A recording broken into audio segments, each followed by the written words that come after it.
말씀 앞에 섭니다. 우리에게 주시는 하나님의 말씀을 받습니다. 구약 성경 이사야서 37장 32절부터 34절까지의 말씀을 우리 한 절씩 교독합니다.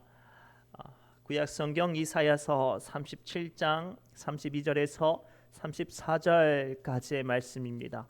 제가 가지고 있는 구약 성경 1012페이지에 있습니다.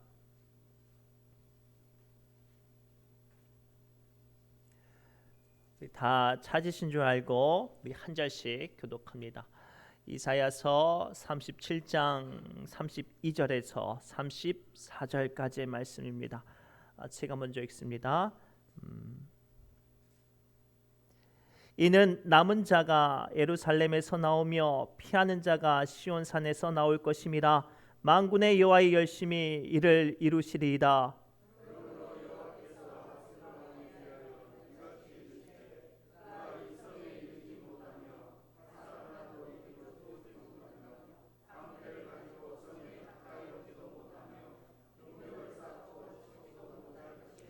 그가 오던 길 곧 그 길로 돌아가고 이 성에 이르지 못하리라. 나 여호와의 말이니라. 아멘. 이 시간 성가대 하나님께 영광의 찬양 올려드립니다.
아멘. 감사합니다. 우리 옆 사람을 이렇게 축복할까요? 하나님의 열심히 이루십니다라고 축복합시다. 하나님의 열심히 우리 삶 가운데 임하시면 어떠한 어려움과 어떠한 절망 가운데서도 주님의 뜻이 이루어지는 줄 믿습니다. 한 사진을 좀 보여드리려고 해요. 이 아이의 이름은 이사랑이라는 아이인데요. 어머니 뱃속에서 6개월 만에 태어난 아이예요. 근데 초저체중 아이여서 몸무게가 300g도 채 되지 않은 아이라고 합니다. 그 산부인과에서 300g 미만으로 태어난 아이들은 생존 확률이 극히 낮아져서 이 아이를 위한 특별한 노력 수술이 없으면 살 수 없는 상태가 많다고 해요. 그런데요, 이 아이가 한국일보 2018년 7월 12일 날 일자에 실린 아이인데 그렇게 초저체중으로 태어난 이 아이가 이 신문 기사에 실린 내용은 무엇인가냐면 몸에 안에 있는 장기도 제대로 갖춰지지 않는 이 아이가 수술 없이 5개월 만에 그 인큐베이터에서 집중관리실에서 태어났다. 그리고 이 사례가 전 세계적으로 찾기 매우 힘든 아이여서 무려 206번째로 가장 몸무게가 덜 낮은 아이로 태어났는데도 불구하고 수술 없이 태어난 아이라고 말하면서 그 사례를 소개시켜주기 위해서 신문에 기사에 실렸어요. 그런데 이 신문의 기사를 쭉 봤더니 이 저체중으로 태어난 아이가 수술 없이도 건강하게 몸이 회복이 되어지고 태어난 이유를 설명하고 있는데요. 어떤 이유인고 하냐면 그 어머니가 산모가요. 이 아이를 위해서 매일 모유를 짜고 또 그 아이를 위해서 아버지가 매일 병원에다가 그 산모가 짠 신선한 모유를 배달을 했대요. 이건 하루에 한 번 짜면 되겠지 이런 막연한 일들이 아니에요. 제가 찾아봤더니 신생아는 주간에 2시간 내지 3시간마다 반드시 모유를 먹어야 해요. 그리고 잘 때는 4시간마다 모유를 먹어야 하는 거예요. 그렇지 않고서는 이 아이가 신생아가 건강해질 수가 없대요. 그러니 이 말을 달리 말을 하면 이 어머니가 이 아이를 살리기 위해서 몇 시간마다 모유를 짜내는 거예요. 2시간, 3시간마다 모유를 짜는 거예요. 모유를 짜는 게 쉬운 일이 아니에요. 마치 소저처럼 쭉쭉 짜면 나온 게 아니라 때로는 막힐 때도 있고요. 때로는 굉장한 고통 가운데 이 모유를 짜내야 해요. 얼마나 아픈지 몸부림치면서 어머니가 모유를 짜내요. 그리고 그렇게 짜낸 모유를 아버지가 몇 시간마다 갖다 주는 거예요. 2-3시간마다 병원에 가면서 이 아이를 갖다 주는 거예요. 이 300g도 채 되지 않은 아이가 물론 집중 치료를 받았지만 그럼에도 불구하고 수술도 하지 않고도 이 아이가 나중에 태어날 때는 무려 3kg가 되어서 태어났다고 하는데 이 아이가 그렇게 온전하게 몸이 회복이 되어서 태어날 수 있는 가장 큰 비밀은 이 아이를 살리기 위해서 2-3시간마다 자기의 몸을 짜내며 아이에게 생명을 주려고 하는 어머니의 정성 어린 열심과 또 2-3시간마다 자기의 생업을 뒤로하고 이 아이를 살리고자 하는 그 아버지의 뜨거운 정성이 열심히 이 아이를 살린 거예요. 그 이야기가 이 신문에 실려 있더라고요. 우리는 세상을 살면서 원치 않는 어려움과 안타까운 일들을 만나죠. 그때마다 우리는 하나님께 기도해요. 하나님, 우리를 살려주시고 우리를 보호하신다고 약속하시지 않았습니까? 그럼에도 불구하고 왜 이렇게 나를 힘들게 하시고 나를 괴롭게 하십니까? 라고 우리는 항변을 하죠. 때로는 하나님께서 나의 기도를 외면하시는 것만 같고 때로는 나를 절망 가운데 두고만 계신 것 같아요. 그러나 사랑하는 성도 여러분, 기억하세요. 어떠한 절망 가운데 나 스스로도 포기하고 싶은 그 상황 가운데서도 하나님의 열심은 우리를 살리시는 줄 믿습니다. 이 시간 오늘 주신 말씀을 통하여 어떠한 절망 가운데서도 나를 살리시는 주님의 열심을 발견하시고 그 열심을 붙잡는 영적인 비밀을 발견하시기 바랍니다. 그러면 하나님께서는 어떠한 이들에게 주님의 열심으로 일하시고 역사하시고 응답하시는가? 첫째가 이거예요.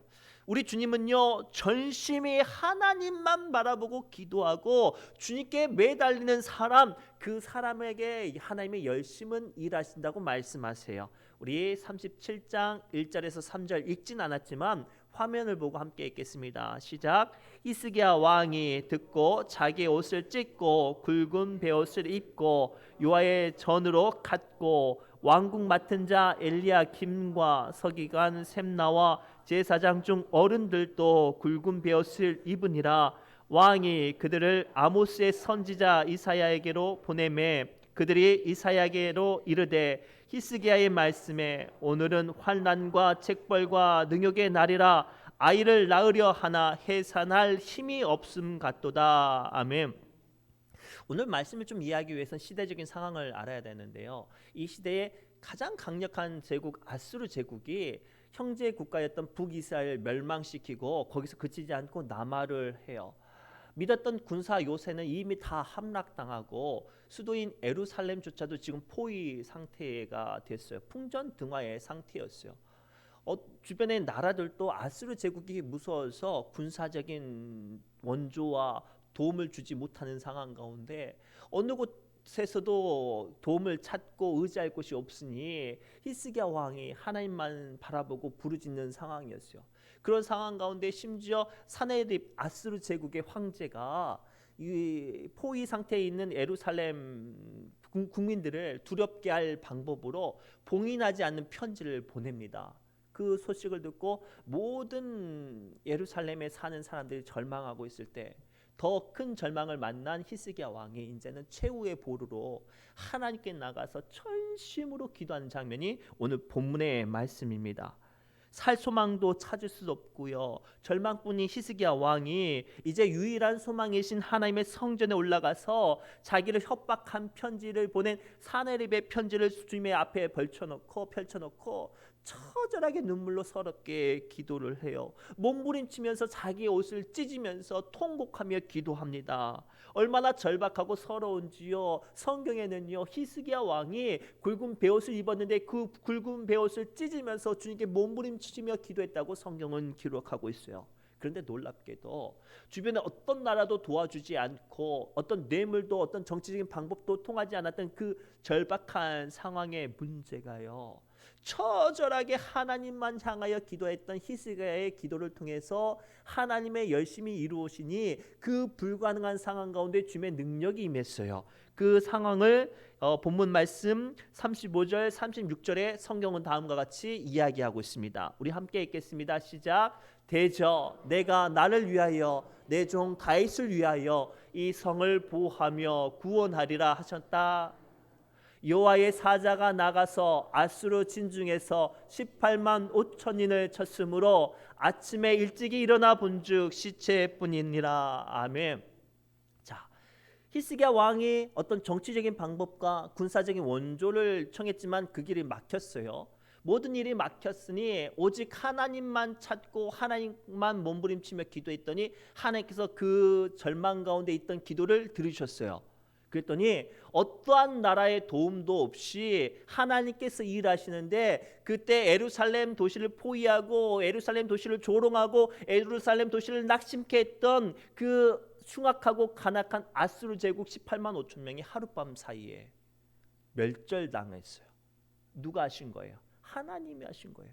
하나님의 열심히 하나님만 바라보며 하나님만 의지했던 히스기야의 기도를 통해 역사하셨어요. 사랑하는 성도 여러분, 오늘 말씀을 통해서 주님은 말씀하세요. 아무리 살 소망이 없고 아무리 절망적인 상황 가운데서라도 하나님만 바라보고 하나님을 향해 부르짖고 하나님께 기도하면 그 사람을 위해서 하나님이 일하신다고 말씀하세요.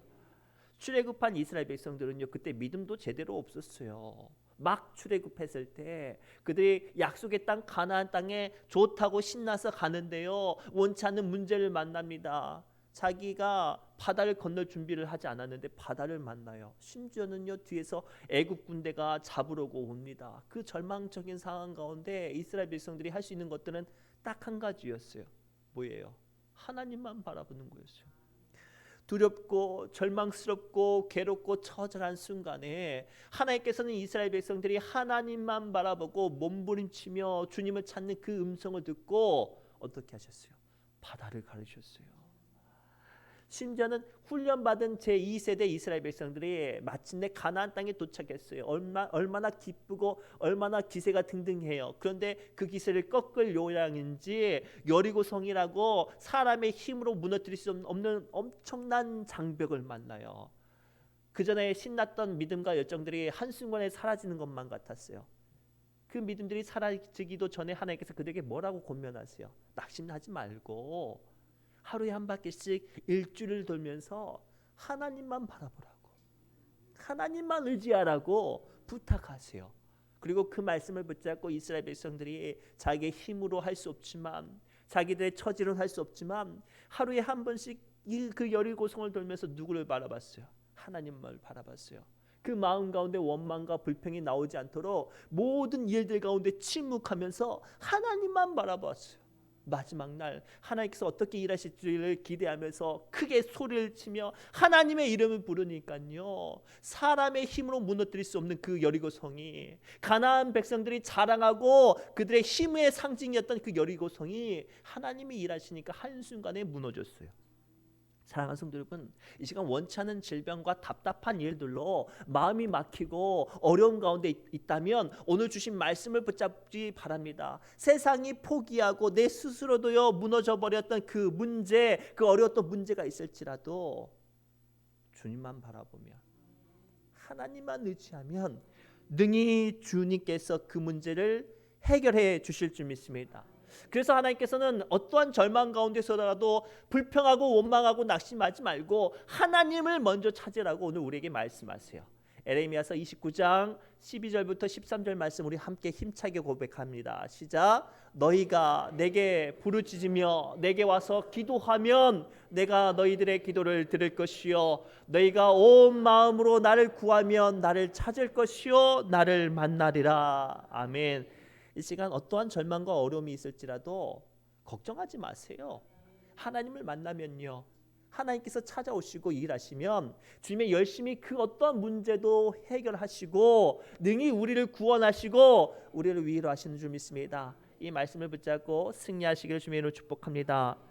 두 번째, 그렇다면 이 열심을 가지면 하나님께서 우리의 삶 가운데 열심으로 일하실까요? 한 가지가 더 있어요. 하나님의 열심은요, 하나님을 사랑하는 사람에게, 하나님의 사랑하는 자녀들에게 더 열심으로 일하신다고 말씀하세요. 우리 37장 20절부터 23절 우리 화면을 보고 함께 읽겠습니다. 시작.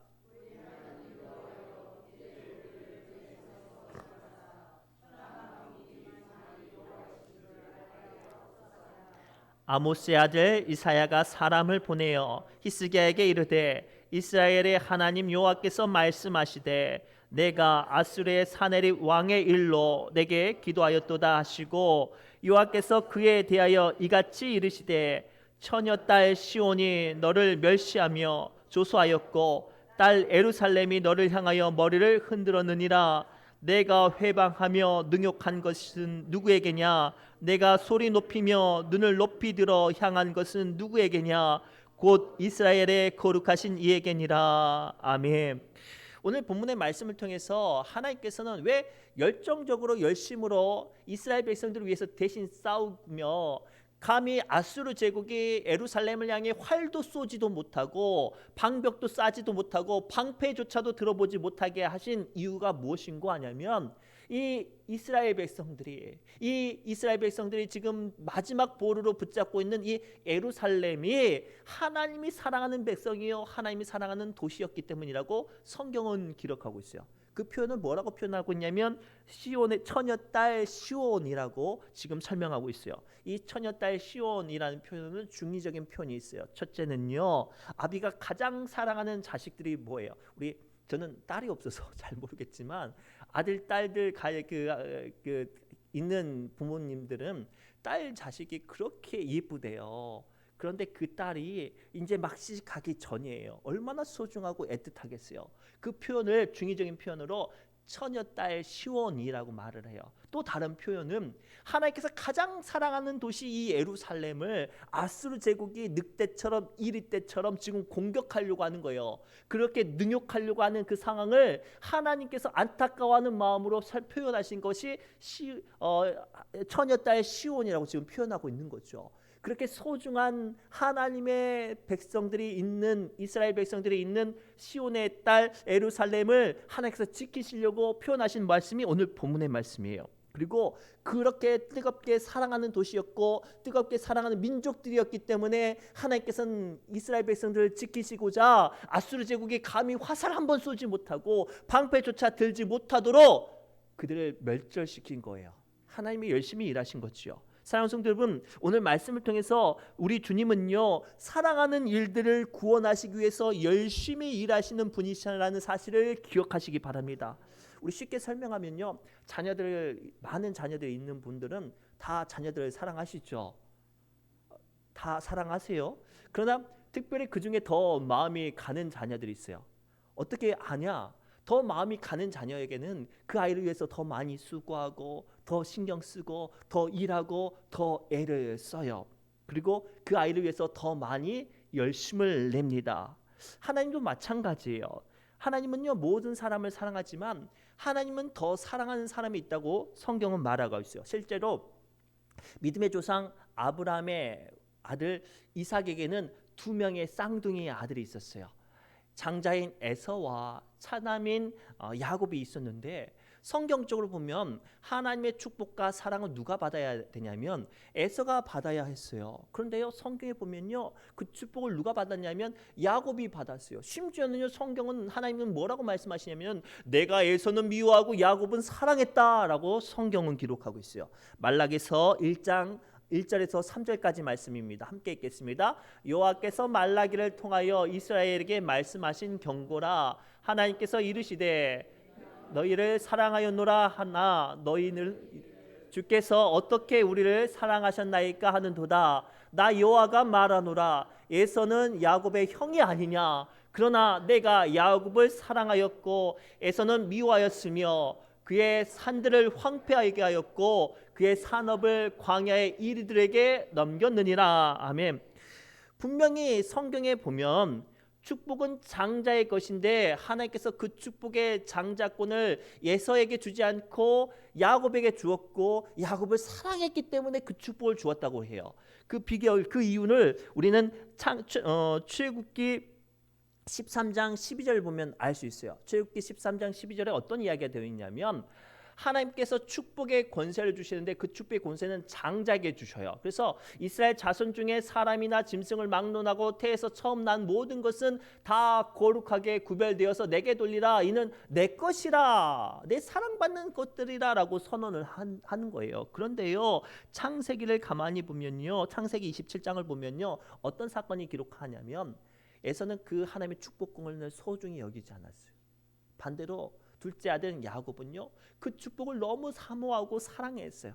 그런데 자기는 첫째가 아니어서 그 축복을 받지 못했잖아요. 그래서 호심탐탐 노렸어요. 한 번은 형이 열심히 사냥하고 집에 돌아오는데 너무 배가 고픈 거예요. 그 상태에서 야곱이 팥죽을 쓰고 있는 거예요. 그래서 형 에서가 말을 하죠. 야, 나 배고파 죽겠으니까 그 팥죽 좀 달라고. 근데 이 꽤 많은 야곱에 꾀였어요. 형 그냥 줄 수 없다고. 형 그 장자권 나한테 주면 내가 이 팥죽 한 그릇 줄게. 감히 이 축복권하고 팥죽 한 그릇하고 바꿀 수 있어요? 그런데 이 에서는 바꿨어요. 왠지 아세요? 하나님이 약속하신 그 축복, 하나님의 사랑이 담겨진 그 축복을 소중히 여기지 않았거든요. 성경은 다음과 같이 말을 해요. 에서가 그 자기가 가지고 있는 장자권을 소중히 여기지 않았다고 그래요. 그래서 하나님은 하나님을 사랑하지 않는 에서를 동일하게 사랑하지 않으셨던 거예요. 비록 형편도 자격도 되지 않지만 하나님의 축복을 사모하고 사랑하고 간절히 바랬던 야곱을 하나님께서 사랑할 수밖에 없었어요. 우리 사랑하는 자녀들 가만히 보세요. 어떤 자녀들 더 많이 사랑하세요? 더 많이 안기고 더 많이 이쁜 소리하고 더 많이 사랑을 표현하는 자식을 더 사랑하지 않겠습니까? 하나님도 마찬가지예요. 하나님을 더 뜨겁게 사랑하고 하나님께 매달리고 하나님을 찾고 하나님 없이는 살 수 없습니다라고 고백하는 하나님의 자녀, 그 사랑하는 자녀를 위해서 하나님의 열심히 일하시는 줄 믿습니다. 그리고 우리의 어떠한 어려움과 절망 가운데 있다면 하나님을 향한 사랑을 더 뜨겁게 고백하십시오. 하나님의 사랑을 더 찾고 주님을 향한 사랑을 고백하십시오. 그 순간 나를 사랑하시는 하나님의 사랑이 어떠한 환난과 어려움 가운데서 나의 고난 가운데 함께 하시고 나를 지키시고 전능자 되시는 하나님의 일하심이 나와 함께 하시고 나를 기쁘게 하실 줄 믿습니다. 그래서 스바냐서 3장 16절과 17절을 통해서 하나님의 사랑받는 자들에게 주님은 다음과 같이 우리에게 약속하세요. 우리 함께 읽겠습니다. 시작.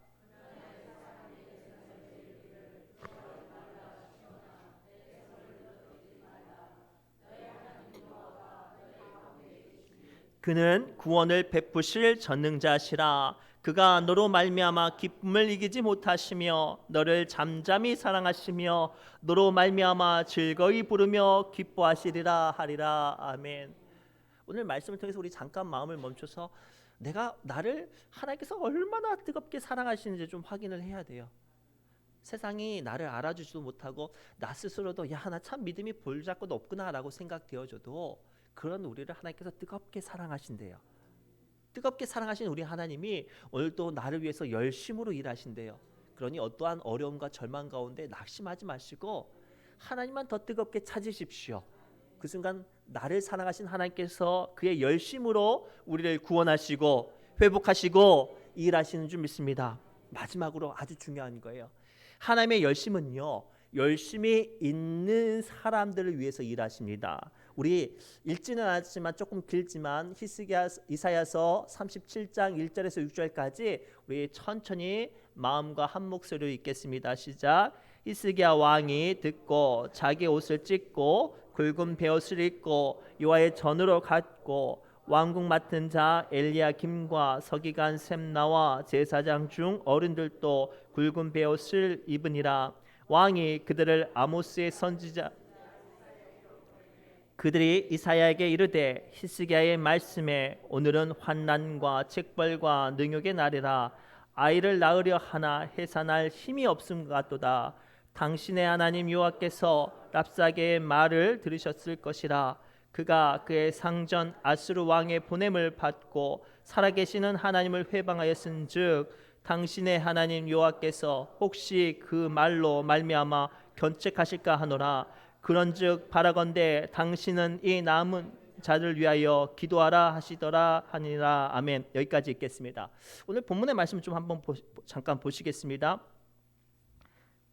아수르 제국이 남유다의 모든 도시를 함락시키고 수도인 예루살렘을 포위하고 공격할 때 사람들이 이제 기도를 하게 됐어요. 근데 누가 기도를 시작했어요?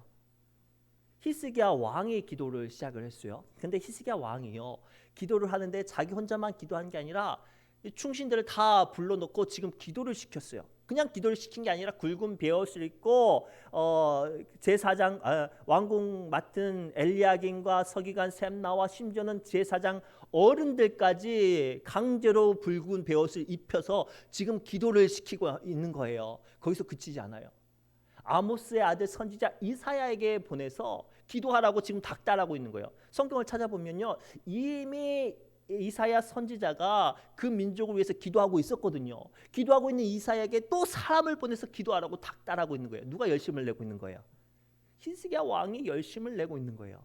하나님께서요, 왜 멸망을 앞두고 있는 예루살렘을 구원하시고 역사하셨냐면 이 히스기야 왕의 열심을 통해서 하나님께서 열심으로 일하셨어요. 사랑하는 성도 여러분, 기억하세요. 아무리 모든 일들이 막히고 모든 것들이 어떤 소망이 사라졌어도요, 열심을 잃으면 안 돼요. 왜냐하면 우리 하나님의 열심은요, 열심히 일하는 사람을 위해서 역사하시기 때문입니다. 제가 잠깐 지난주에 제가 경험한 이야기를 잠깐 할게요. 원래 사실은 지난주 월요일 날 저희 사택 건축을 위해서 철거가 되어졌어야 돼요. 그래서 제가 주일 오전 예배에 내일은 철거를 시작하니 오늘 그 성도님들 좀 남으셔서 같이 짐 좀 옮깁시다라고 이제 이야기를 했어요. 그런데 갑자기 비가 와가지고 모든 일정들이 다 꼬여버렸어요. 그 사실 이 철거를 준비하기 전에 저희 가족이 얼마나 열심히 준비했는지 몰라요. 심지어는 저희 아내가 짐을 싸다가 코피를 났어요.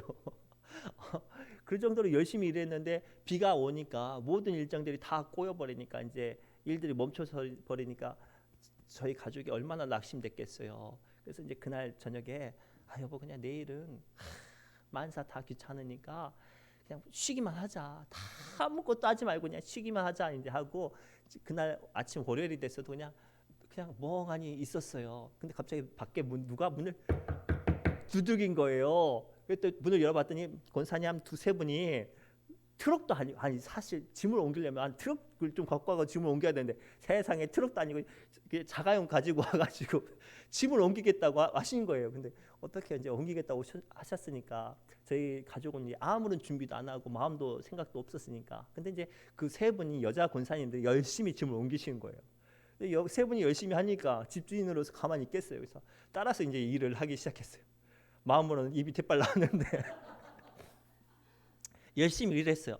일하다 보니까 어디서 장정들이 막 러시아 장정들이 와가지고 막 냉장고를 듣고 막 책장도 옮기고 막 그러게 장롱도 옮기게 되는 거예요. 하고 정신 차려보니까요, 우리 성도님들이 가득 와가지고요, 그 사택에 안에 있던 모든 제 책이 얼마나 좀 많아요. 제 책이 엄청 많았거든요. 그 많은 책과 그 많은 짐들을 다 옮겼어요.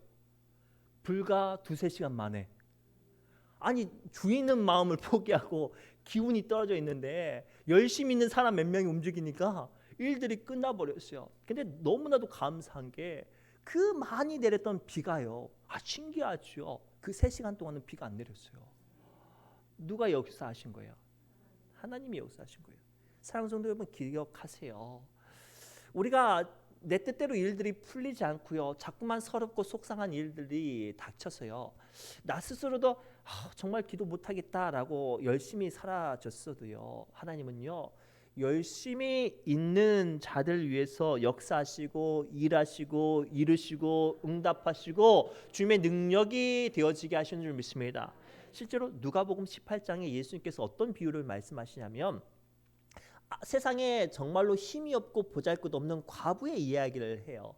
이 과부가요, 무슨 이유인지는 알 수 없지만 어떤 서러운 일들을 좀 당했나 봐요. 그래서 그 서러운 일들을 법적으로 좀 해결하려고 재판장을 찾아갔는데, 그 재판장이요, 하나님도 두려워하지 않고 사람도 무시하는 사람이었어요. 얼마나 불의한 사람인지, 대단한 사람이 와도 쳐다도 보지 않는 거예요. 자기 마음대로 막행이처럼 일했던 사람인데, 이 과부가요, 자기의 마음이 너무나도 서럽고 억울하니까 매일 재판장을 찾아가는 거예요. 매일 재판장을 찾아가는 거예요. 얼마나 징글징글하게 재판장을 찾아갔는지 이 재판장이 속으로 이렇게 말을 했대요. 야, 내가 하나님도 두려워하지 않고 사람들도 무시하는데 이 과부를 무시하면 매일매일 나를 귀찮게 하겠구나. 아이고야, 무서워서 이 과부의 문제를 좀 해결해 줘야 되겠다라고 해서 그 즉시 그 과부의 억울함을 해결해 줬대요. 그리고 나서 예수님께서 뭐라고 말씀하시냐면, 인자가 이 세상에 올 때 내가 세상에서 이런 믿음을 보겠느냐라고 선언하세요. 사랑하는 성도 여러분, 오늘 또 예수님께서는 세상의 모든 인류를 위해서 일하시고 구원의 역사를 이루시는 줄 믿습니다. 마지막 때에 그 믿음의 역사와 그 사명 맡은 이들의 열심을 반드시 보시는 줄 믿습니다. 중요한 건 어떤 사람의 믿음을 찾으신다고요? 열심 있는 사람의 믿음을 찾으세요. 오늘날 한국교회가, 오늘날 믿음의 사람들이요, 세상에 원치 않는 일들과 또는 어떤 작은 일들에 얼마나 허무하게 무너진 것들 많이 봐요. 사랑하는 성도 여러분, 하나님의 열심이 있으면 이루지 못할 일이 없어요. 하나님께서 아직 일도 시작하시지 않았는데 왜 먼저 여러분들이 낙심하고 원망하고 절망하고 탄식하고 무너지십니까? 내가 포기하지 않으면, 내가 어떠한 절망의 자리에 있을지라도 주님을 향한 간절함과 사모함과 열심을 잊어버리지 않으면, 어떠한 어려운 상황 가운데서도 하나님의 열심은 그 불가능한 상황 가운데도 일하시고 이루시고 응답하시고 치유하시고 고치시고 함께 하시는 줄 믿습니다. 그리고 사랑하는 성도 여러분, 오늘 주신 말씀의 마지막 말씀을 붙잡고 여러분들 향한 열심을 잃어버리지 마시기 바랍니다. 포기하지 마시기 바랍니다. 그렇기 위해서는 어떻게 해야 돼요? 하나님의 열심히 나를 위해서 일하시기 위해서는 어떻게 해야 돼요? 이사야서 62장 6절에서 7절까지 그 힌트를 말씀하시는데 우리 천천히 읽겠습니다. 시작. 예루살렘이여, 내가 너의 성벽 위에 파수꾼을 세우고 그들로 하여금 주야로 계속 잠잠하지 않게 하였느니라. 너희 여호와를 기억하게 하시는 자들아, 너희는 쉬지 말며 또 여호와께서 예루살렘을 세워 세상에서 찬송을 받게 하시기까지 그로 쉬지 못하시게 하라. 아멘. 오늘 이 이사야서 62장 6절에서 7절 말씀을 보면요, 이렇게 이사야가 우리에게 말을 해요. 야, 하나님의 열심히 너를 위해서 일하는 방법 간단해. 너희가 먼저 쉬지 않고 하나님의 일들을 하고 하나님께 매달리고 하나님께 기도하라. 그것이 하나님을 쉬지 못하게 하는 거래요. 불의한 재판장이 아무런 힘이 없는 과부의 간청에 역사하는 이유가 뭐예요? 들어줄 때까지 문 두들기고 찾아가고 애청하고 간청하니 그 하나님도 두려워하지 않고 사람을 무시했던 그 재판장도 일한 것처럼 지금 눈에 보이지 않고 내 기도 가운데 응답하시지 않고 침묵하시는 것만 같은 하나님을 향해서 열심을 잃지 않고 쉬지 않고 일하고 기도하는 이들에게 하나님도 쉬지 않는데요. 그리고 이 말씀을 마지막으로 붙잡고 2024년도 살아가실 때 동일하게 원치 않은 일들과 막막한 일들 만날 때 그 순간마다 절망하지 마세요. 하나님의 열심히 임하시면 어떠한 일들도 해결되어질 줄 믿습니다. 이 믿음을 가지고 오늘 또 나아가 올 한 해 어떠한 일들 가운데 승리하시기를 주님의 이름으로 축복합니다. 기도합니다. 하나님, 오늘 주신 말씀을 붙잡고 원치 않은 아픔과 어려움 가운데 한탄하고 두려워하고 절망하고 눈물 흘리는 이들을 봅니다. 이 시간 주신 말씀을 붙잡고 우리를 향한 열심으로 우리를 위로하시고 구원하시는 주님을 다시 한번 뜨겁게 발견하게 해주시고, 주님 주신 말씀을 통하여 힘을 얻게 해주시고 회복되게 해주시고 능력 있게 하여 주옵소서. 모든 말씀 예수님의 이름으로 간절히 기도드리옵나이다. 아멘. 우리 새노래 찬양지 152번 찬송하며 기도의 자리로 나갑니다.